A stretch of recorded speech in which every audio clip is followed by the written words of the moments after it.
Breaking చూస్తున్నాం. BRS అధినేత కేసీఆర్ ప్రజా ఆశీర్వాద సభలతో ప్రజలు నేరుగా కలుస్తున్నారు. ఈ 10 ఏళ్లలో చేసిన అభివృద్ధిని వివరిస్తున్నారు. ఈ రోజు వికారాబాద్ జిల్లా పరిగిలో ముఖ్యమంత్రి కేసీఆర్ సభలో పాల్గొంటారు. ఇటీవల మరణించిన ఉమ్మడి ఆంధ్రప్రదేశ్ మాజీ డిప్యూటీ స్పీకర్ హరీశ్వర్ రెడ్డి కుటుంబాన్ని కేసీఆర్ పరామర్శించనున్నారు. అనంతరం పరిగిలోని జింకానా గ్రౌండ్స్ లో ఏర్పాటు చేసిన ప్రజా ఆశీర్వాద సభలో ప్రసంగిస్తారు.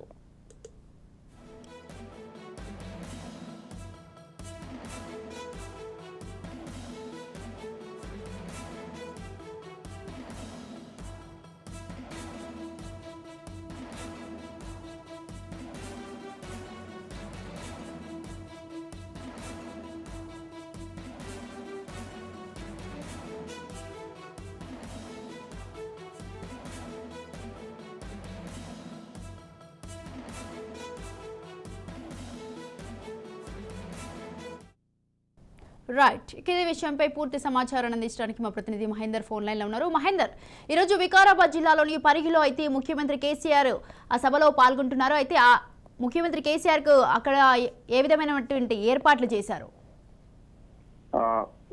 సీఎం కేసీఆర్ నేడు 4 చోట్ల ప్రజా ఆశీర్వాద సభల్లో పాల్గొన్నట్లు ప్రణాళిక సిద్ధం చేసింది బీఆర్ఎస్ పార్టీ.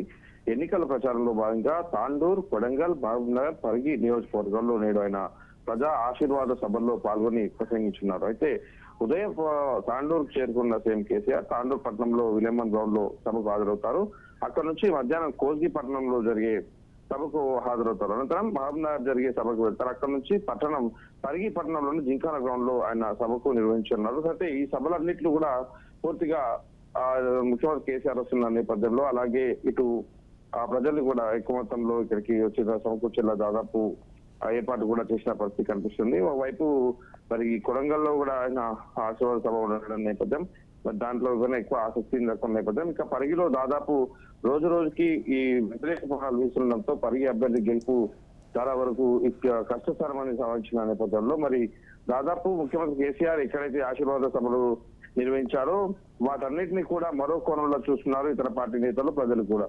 ఎక్కడెక్కడైతే ముందస్తుగా పార్టీలో బీఆర్ఎస్ పార్టీలో ముందస్తుగా అందరికన్నా ముందుగా టికెట్లు ప్రకటించిన నేపథ్యంలో, సిట్టింగ్లకే ఇచ్చిన నేపథ్యంలో, గతంలో కూడా సిట్టింగ్ల కన్నా ముందు ప్రధాన వ్యక్తులకు టికెట్ ఇస్తే గెలవరు అని చెప్పిన నేపథ్యంలో కూడా ఆయన ఒక అడుగు ముందుకు వేసిన నేపథ్యం. అయితే ఎక్కడెక్కడైతే ఓటమి పాలవుతారో సిట్టింగ్లు, ఎక్కడెక్కడైతే విపత్కర పరిస్థితులు ఉన్నాయో గెలుపుకు అనేటువంటి కోణంలో ప్రజా ఆశీర్వాద సభలు ఎంచుకున్న నేపథ్యంలో ఆ వీక్ గా ఉన్నటువంటి కాన్స్టిట్యూన్స్ లోనే ముఖ్యమంత్రి కేసీఆర్ ప్రజా ఆశీర్వాద సభలు నిర్వహిస్తున్నారనేటువంటి ఒక వాదన కూడా వినిపిస్తున్న నేపథ్యం.